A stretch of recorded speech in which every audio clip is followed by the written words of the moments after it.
Angela, have you ever wondered how magicians bend cutlery? Yeah. But what I want to do today is I want to try a little experiment and prove to you that it's not only magicians that have this ability to do all these things, but each individual, for example yourself, has got this ability as well. Now, we need something for this experiment. I'll tell you what, let's borrow your watch. Yeah, can you take your watch off? Can I have it, or do you want it back? I would like it back. You like it back, okay. Now, I just want you to look at your watch. I don't know if you've examined it closely. You have got this small dial just moving round every second of the minute around the watch. Yeah? Now what we're going to do, I want you to just visualise that slowly grind into a halt. Now when you're ready, I want you to command it to stop. Command it with so much mental power and see what happens. Let's just try this little experiment. You ready? Stop. Stop. Oh, you see what you've done? See, it's not only magicians, it is you as well. I tell you what, let's bring it back to life. Now, just visualise it starting again. And when you're ready, say start. Command your watch to start ticking away again. Bring it back to life. Stop. Wow. What you've done. How did I do that? Just, you've got abilities you didn't realise you had. Wow.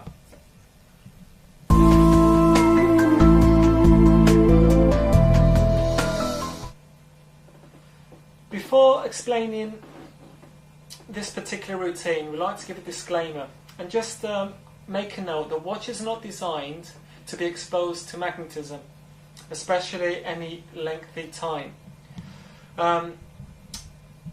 We do not have any problems ourselves. We haven't had any problems ourselves performing this over a year or ruining anyone's watch. But we do advise you don't use any expensive watches, just in case something does happen, you don't want to be liable for it. So perform this trick with caution. When you're stopping the watch, don't stop it for a very long time to expose the watch to a lot of magnetism. A short amount of time is not a problem. But again, be cautious and use your intuition to what watches you use and how long you stop them for. Now, tricks, in my opinion, you can use with the Wizard PK ring. You can go up to a spectator, borrow something from them, for example in this case their watch, stop time. They can't figure it out. How did you stop my watch? Well, you know, it's the Wizard PK ring. How do you stop their watch? Well, very easily. All you have to do is place the watch on top of the ring. Now, as you can see, the small hand is spinning around second by second.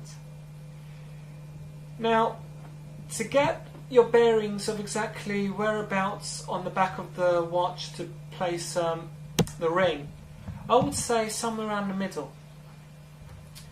If you place the watch on top of the ring, somewhere around the middle, you will see it stop. By taking the ring away, it will start again. That's all the secret is to this fantastic trick. Very easy to do, very impromptu. As long as you got your Wizard PK ring, you can perform this effect. Again, be careful when you go up to a spectator and you ask to borrow their watch. Just try and take notice exactly what kind of watch they've got. If they've got a Rolex, I would shy away from borrowing that person's watch. You don't want something expensive that can create magnetism and then you end up with a bill because you stopped their watch and you have to repair it. Have fun with this routine.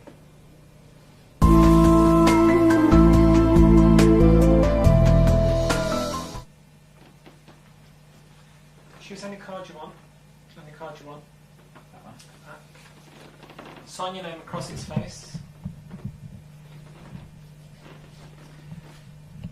show it to the camera. You place it on top of the pack. And cut the cards in half, lose it somewhere in the middle. Now do another cut like so. I want you to watch very closely.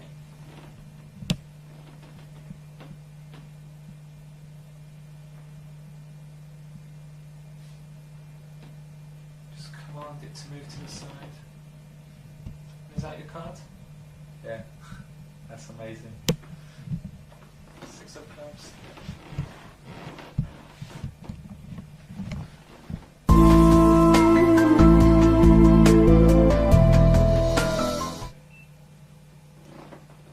Now for the haunted deck or poltergeist deck, whichever name you prefer to call this particular routine, we need a magnetic card.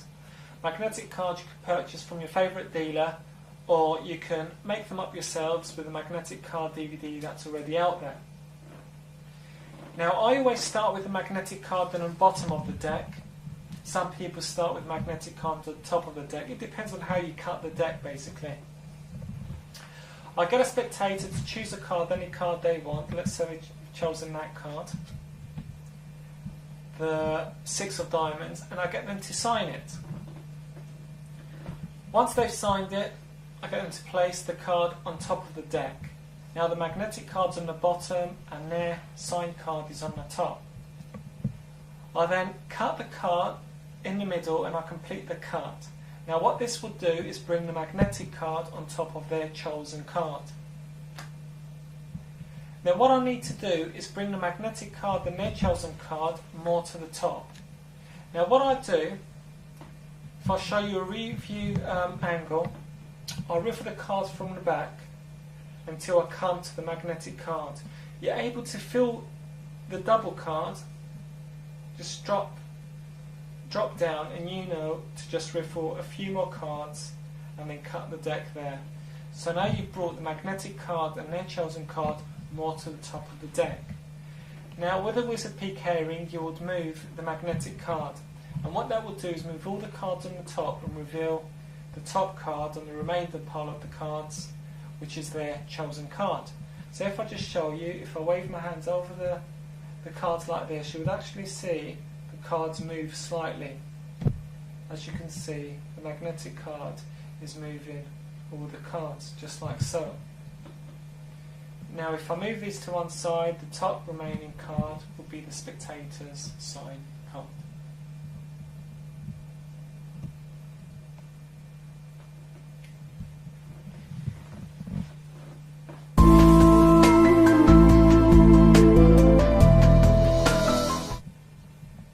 Angelo, can I borrow your hand for a second? Can you open your hand like so? I'm going to put the deck of cards in your hand and the 2p piece on top of the pack of cards. Now I want you to watch closer on the count of 3. I want you to tell me also when you can feel something. On the count of 3. 1, 2, 3. Did you feel that? Yeah. How the hell did you do that? That's magic.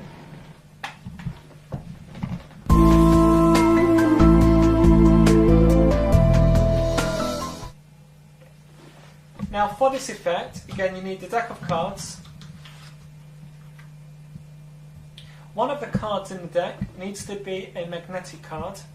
In this I'm using the Jack of Clubs again, one I prepared earlier. Now again, as I mentioned previously, you can purchase them from your dealer or make them up yourself.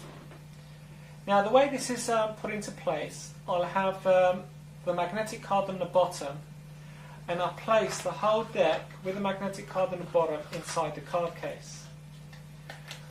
So the magnetic card is down here. What you also need is 2 steel coins.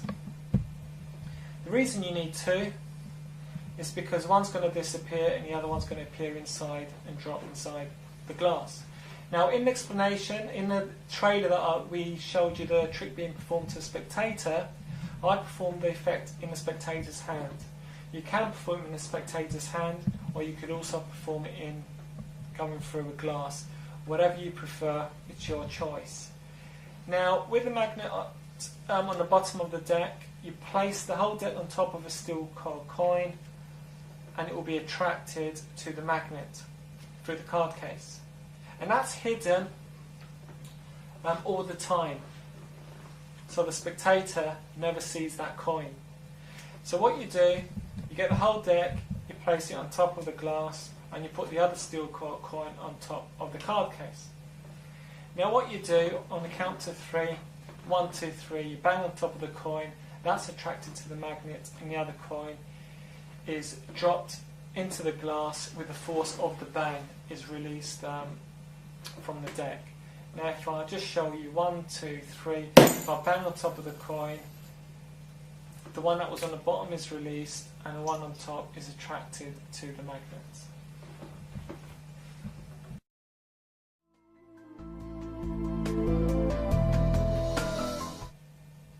Transposition from a 50p piece to a 2p piece.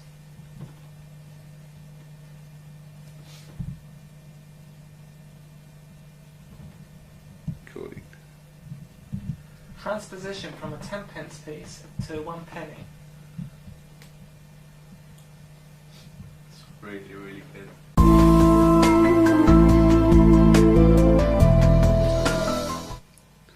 The transposition of one coin to another. Now for this effect to work, what you would need are coin shells.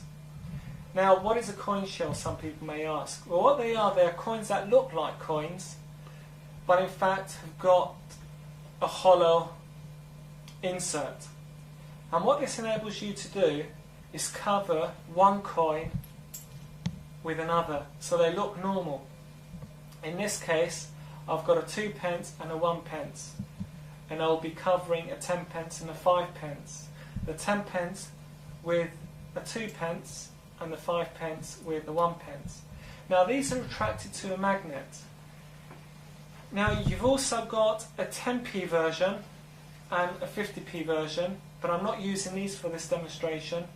I'm only going to use the 2p and 1p for this demonstration. So you cover your 10p with a 2p, and you use the wizard PK ring to come over the coin and attract the shell to the magnet. So as you do this, it attracts itself to the magnet. And the same for this one, a transposition of 1p to a 5p. Wave your hands over, come close with the magnet, and it steals the penny onto the ring.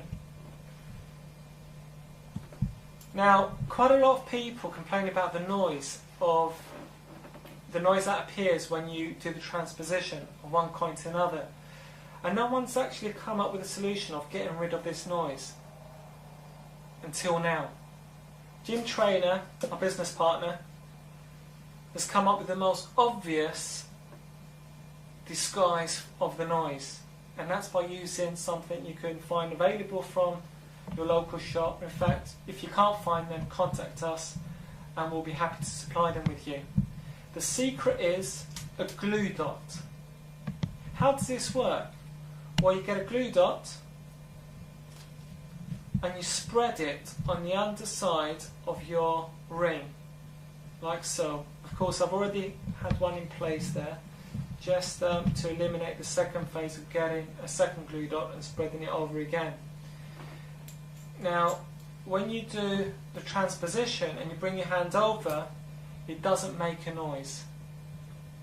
That eliminates that click that you hear with the transposition. Use a glue dot, you've got no problems whatsoever.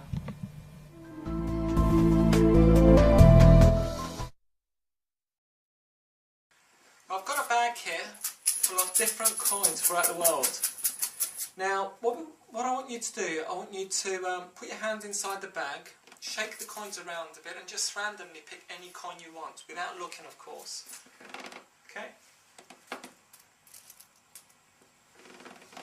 Now, what coin did you choose? 10p. Oh, you've chosen a UK 10p piece. Right, what I want you to do, I want you to throw it back in the bag, and I'm going to shake them. Now, what I'm going to do, I'm going to dive inside the bag, but not dive literally with my hand, And using my psychic abilities, I'm going to locate your 10p piece out of all this different currency. Yeah. It should work.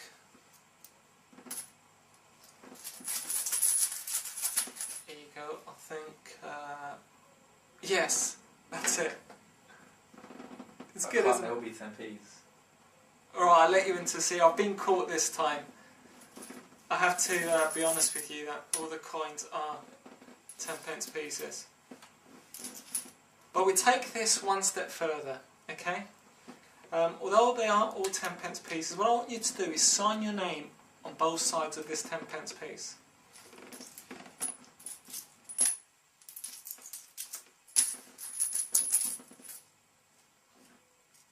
And there's no way I could duplicate your coin or anything like that, is that correct? Yeah. Now throw it back in the bag. You can shake it this time just so you could verify that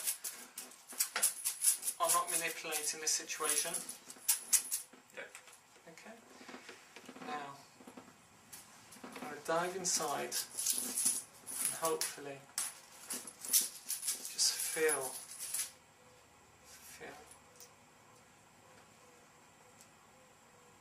That's your coin. Now I'm impressed. If you want to, you can have a go as well. No other coins are signed. And that's your one.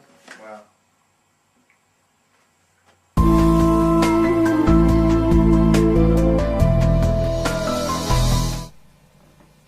Now for this effect, you need any small bag.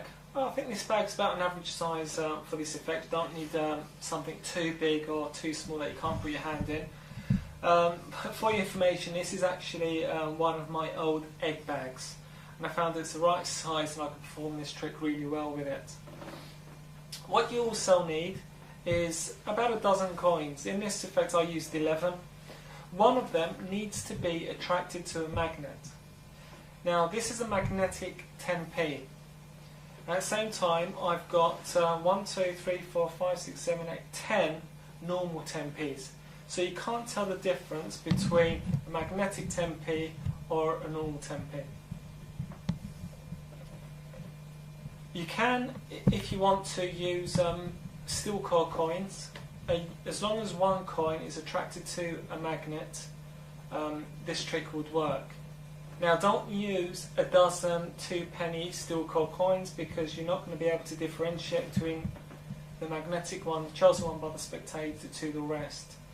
So all the coins that you have, as long as they're all the same and only one of them is attracted to a magnet, you're set to go. And this coin, the magnetic coin's inside the bag as well. Now ask the spectator to put their hand in, grab any coin. I make out that there's a coin from a few different countries, different denominations of coins, and to choose any one of them. Of course we know they're going to bring out a 10p. Now you don't know if it's a magnetic one yet or it's the normal one, it doesn't matter. Now you ask them to put it back in the bag, you shake it and go and try and find their coin.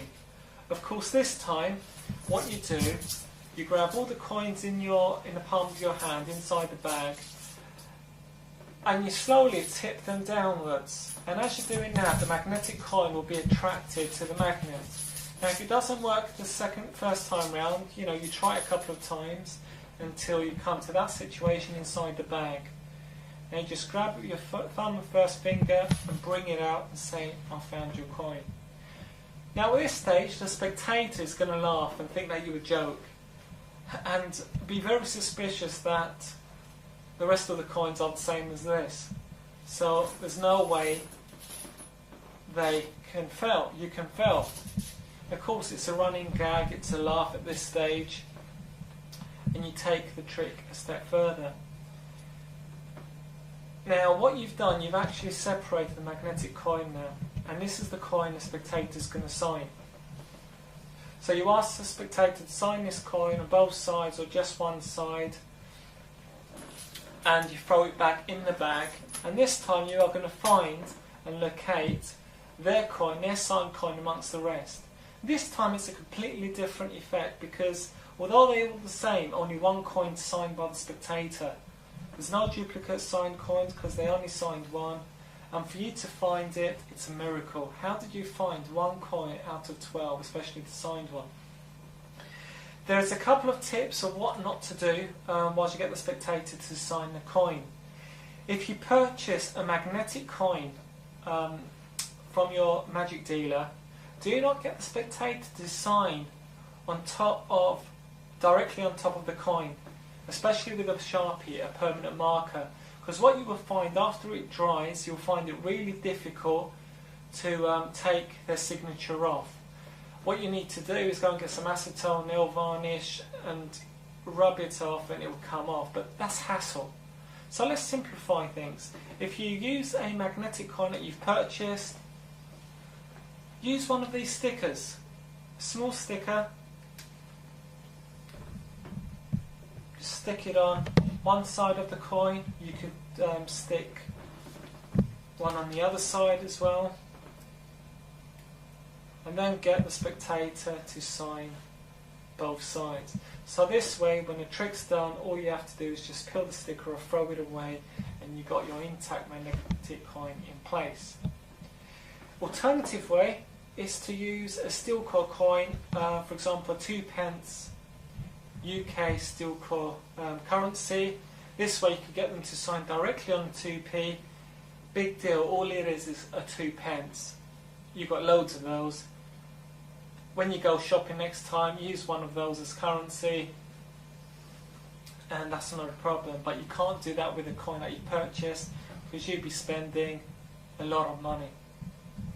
Now once they've signed the coin, throw it back in the bag, shake it again, your hand goes in the bag, grabs all the coins, shakes them slightly. The coin wasn't attracted that time.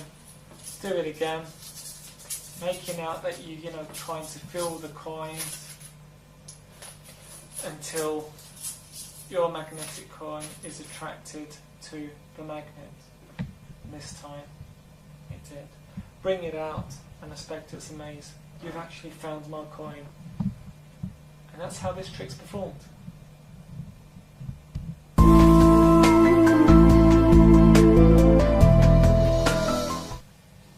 I want to show you a feat of endurance with 2 coins. It took me many years of practice to get this right. I'm going to place one coin between my fingers and I'm going to balance this coin on top of the other coin. I need very stable hands.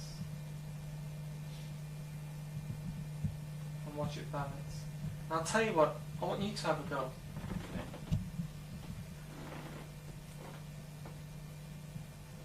Get it to balance. Now mind you, that is the easy way. I'll do it. Now let me show you the hard way. I want you to watch closely. This is the hard way. And you can even spin it round. Oh, Do wow. that. I'll tell you what, why don't you have a go and figure that one out yourself? I'm not going to try. That's really good.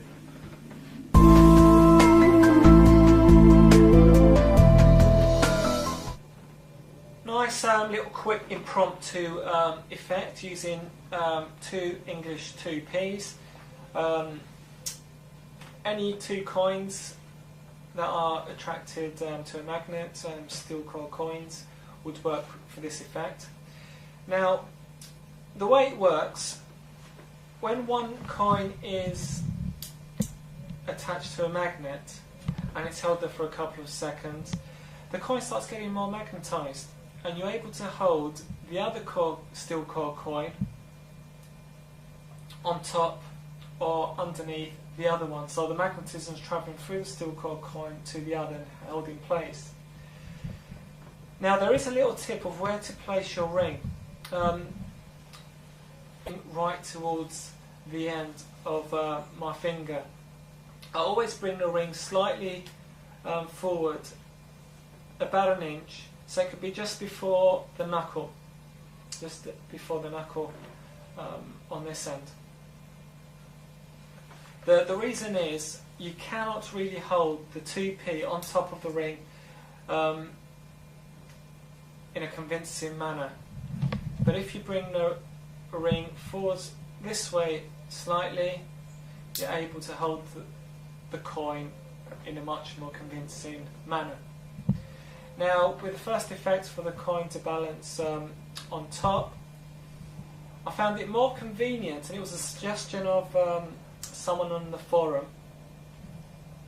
His name, as you can see on your screen as we speak, is placed in a diagonal way.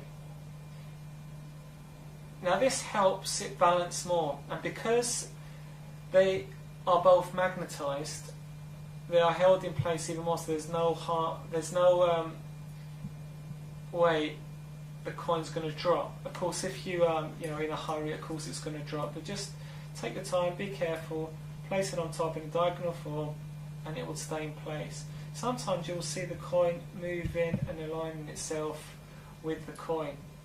That's another effect in itself. And that's how this is performed. And of course, if you take this 2p off, grab the coin with your thumb and first finger, push it forward, it will detach itself, hand them over to the spectator and let them try it. Now, performing the other routine, whereas the coin balances on the bottom, again is exactly the same way, but instead of putting the coin on top, put it on the bottom. Place the coin on top of the ring, hold it in between your thumb and first finger. Now, instead of holding it this way up, you hold the coin upside down with your palm facing downwards. Get the coin and hold it underneath the coin like so. And when you let go, the coin will balance because the magnetism is coming through the steel coil coins through this one holding it. That you can flick the coin and it would spin round and it won't drop. Now again, if you give them to a spectator who try, it's impossible for it to work. And they won't associate your ring being involved in this minor miracle, because how does it work? That is pretty impressive. I don't do this a lot of times, but when I need something impromptu, just probably as a quick gag, you have the wisdom carrying, you can do something like this immediately. Now practice that, have fun, and